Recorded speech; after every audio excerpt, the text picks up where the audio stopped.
What's going on, and welcome in to the Locked On Reds podcast. I'm your host, Jeff Carr, superfan and crazed fanatic of the Cincinnati Reds. Turn my addiction into information for you. Thank you for making Locked On Reds your first listen of the afternoon / evening today, or if you're listening on Tuesday morning as well, coming out a little bit later in the day. Locked On Reds, of course, is free and available wherever you get your podcasts every single day. Coming up on today's podcast, let's catch up on some news and notes pertaining to our Red Legs, looking at some Silver Slugger finalists, a coach moving on, things like that. I've also got, we're going to broach the idea of improving something about the Reds lineup, something that should be a key to the Reds offseason this year. And Adam Duvall, you remember him? He almost finished off the World Series win for the Atlanta Braves, but the Astros had other ideas. We'll get a little bit of an insight from Locked On Insider Gordon Beckham about Game 5. That's all coming up here on today's Locked On Reds podcast. Thank you so much for joining me. I want to get started, as always, with the intro graphic. You are Locked On Reds, your daily Cincinnati Reds podcast, part of the Locked On Podcast Network, your team every day. Thanks again for listening to Locked On Reds. Let's get right into it. We've got a couple of things to catch up on when it comes to the Red Legs. Two things, two awards news.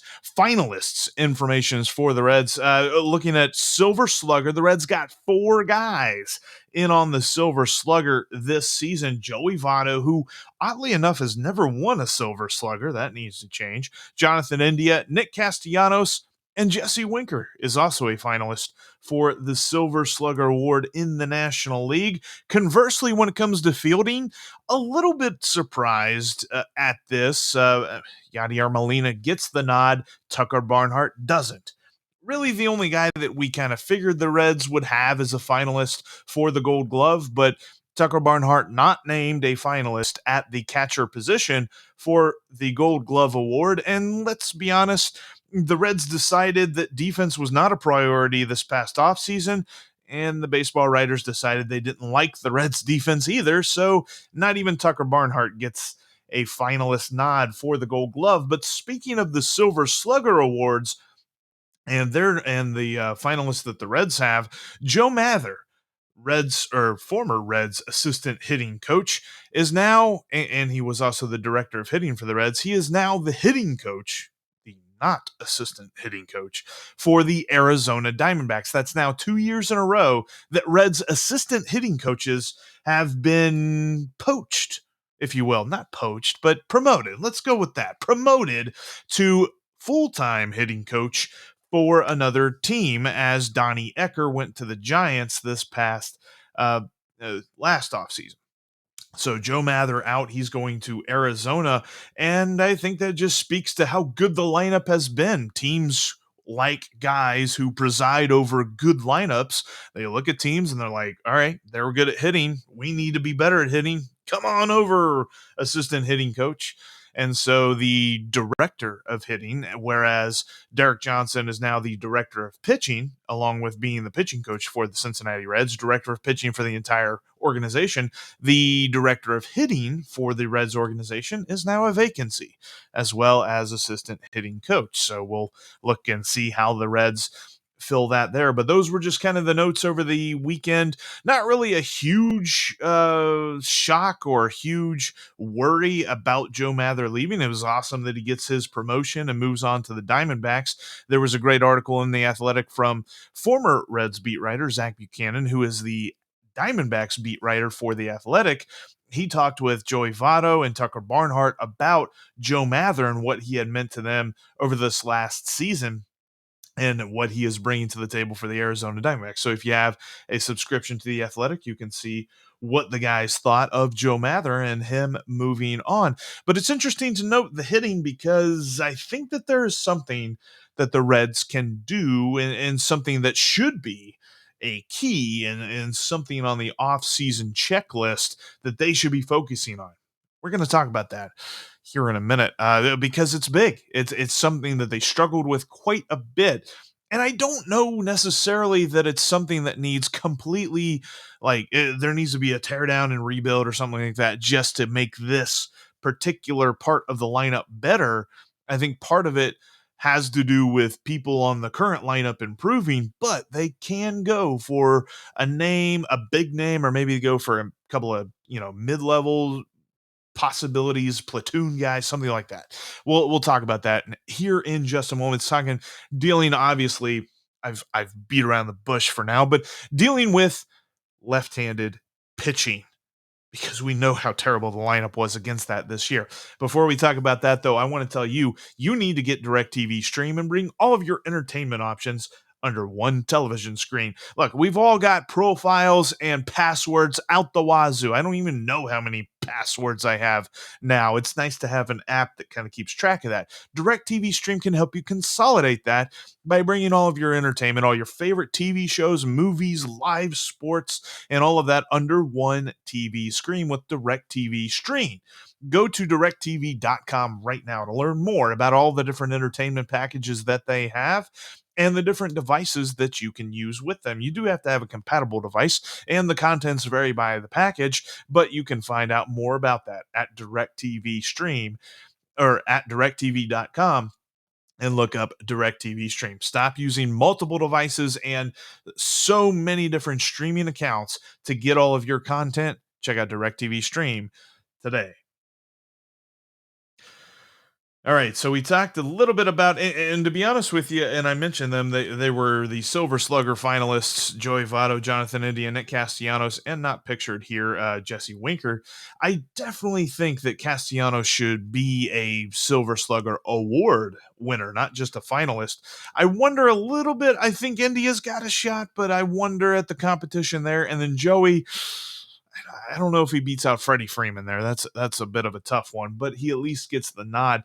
I still can't believe that he's never won a Silver Slugger. But I wanted to talk to you about something here in this segment that we all know. A huge struggle for the Reds. And I'm going to use this picture of Gino because I think that this encapsulates the Reds lineup and their thoughts about hitting left-handed pitchers. This past season, they were terrible. And by terrible, I mean overall, they had a team slugging percentage of .431. Against left-handed pitchers, they had a team slugging percentage of .378, and that's team wide. And when you not expand it, but when you focus in even more so on Reds left-handed hitters who were left in the lineup to face left-handed pitching, they had a slugging percentage of .307. Now, the craziest part about this, the Reds hit .225 against left-handed pitching, but the craziest part about the splits here is that when you look at the left-handed hitters, the guy who had the best OPS against lefty pitching was Joey Votto. He's been pretty good his entire career against lefty pitching, but he's sort of seen that decline as he's gone through his decline phase, and obviously this past season was a complete renaissance of that, and I don't even know that we can call him a decline phase player anymore, but he still is declining against left-handed pitching. The guy who had the best batting average of the lefty hitters, Tucker Barnhart, against left-handed pitching. He actually hit .255. Now, he didn't really slug too much, but he had a .255 batting average. Everybody else was lower than that. And you're talking about some real dismal numbers when you're looking at Jesse Winker and Tyler Naquin and Moose. Ooh, Moose. He had a tiny sample size because he didn't play that much overall, but a tiny sample size against lefty pitching, and it was not. He was slugging, or he had an OPS, so on base plus slugging, of .329 against left-handed pitching. Don't want to see Moose against a lefty next year. And it's definitely brought into the forefront something that people don't like to talk about a lot. People want a great eight. People want a everyday lineup who they know who's coming out before they even put the lineup on paper. They want to see a static lineup, but that's not a thing anymore. If you look at the way that the managers have done so in the World Series, there's matchups, there are changes, there are platoons, there are people who hit against lefties, people who get hit against righties, and so on and so forth. That is just a thing that's going to happen from now on. And we've been talking about this for the last couple of off seasons, and the Reds don't need to shun the idea of platooning. And I know that a lot of people like to complain about David Bell and being obsessed with righty lefty and lefty righty and blah blah blah. But there's a reason for it. The stats show that it's kind of silly to leave lefties in against lefties, especially when you're talking about the Reds. Reds left-handed batters against left-handed pitchers this year hit a combined 197. Ooh, that's not something I want to see next year. So let's set the lineup up for success. What is most likely to happen?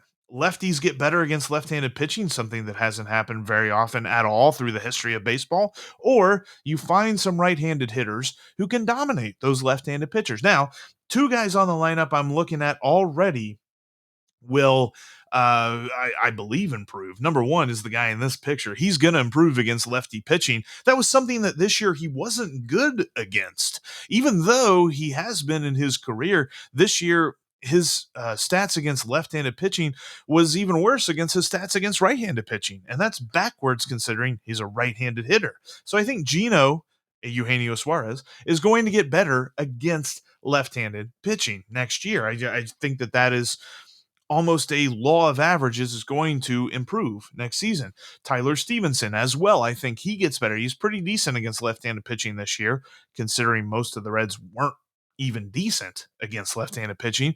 He was one of the better ones, and I think he will continue to improve. So you've got your middle of the order against lefty pitching. You don't necessarily need to go out and get a big bopper if you don't have to, but I liked this suggestion I saw over at the Red Reporter. Our buddy Wick Terrell mentioned that the Reds should go out and get Ketel Marte from the Arizona Diamondbacks. The Diamondbacks are in a state of flux right now because their general manager came out, I think it was a couple of days ago, after a meeting with ownership and said, look, making up 30 wins, because they only won 52 games. The Arizona Diamondbacks won 52 games last year, and 5 of them came against the Reds. I will always roll my eyes against that when I think about the 2021 Cincinnati Reds, but whatever.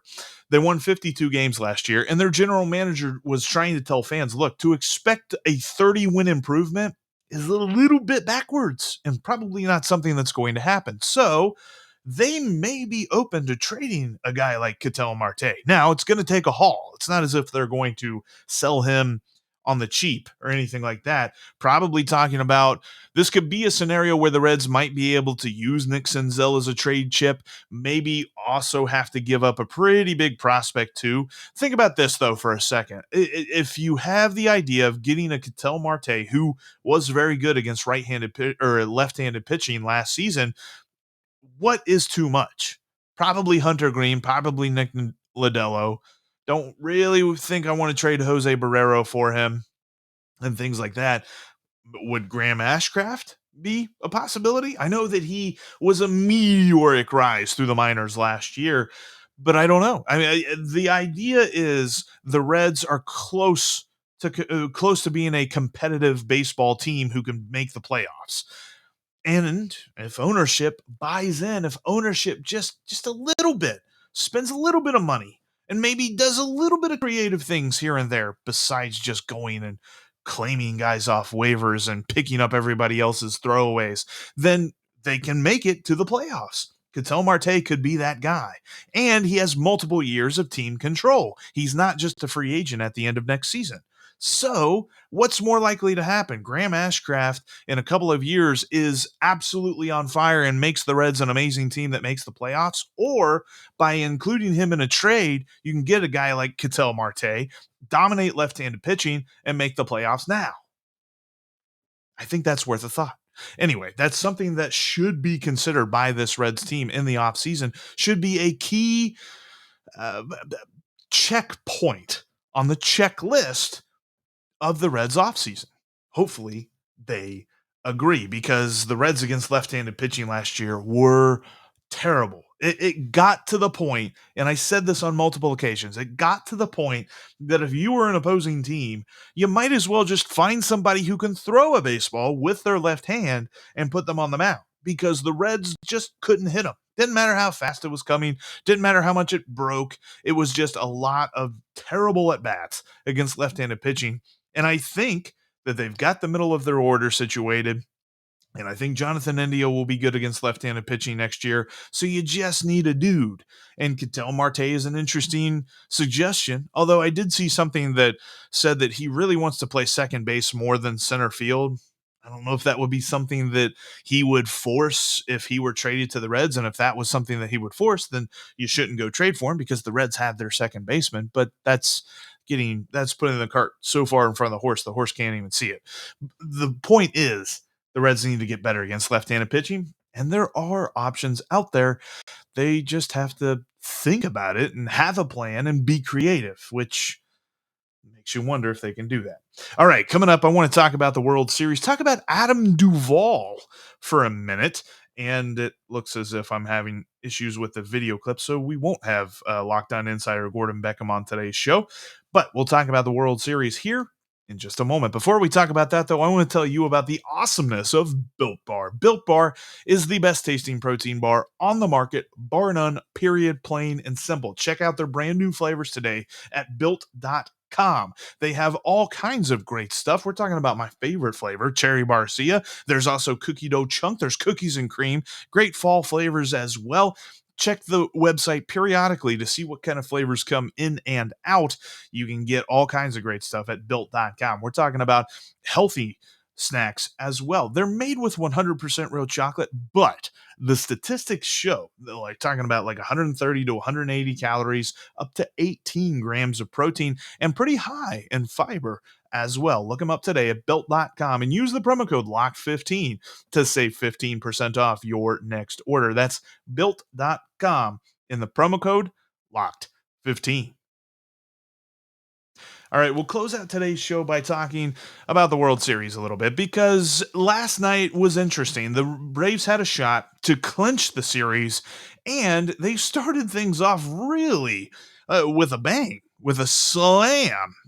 An Adam Duvall grand slam. You remember him. He used to be a Red for a couple of years. He was traded for the Reds, from the Giants for Mike Leake. And he played a couple of years, was an all-star in 2016, and had 30 home runs in 2016 and 2017. But he always kind of had this enigma because he struck out a lot.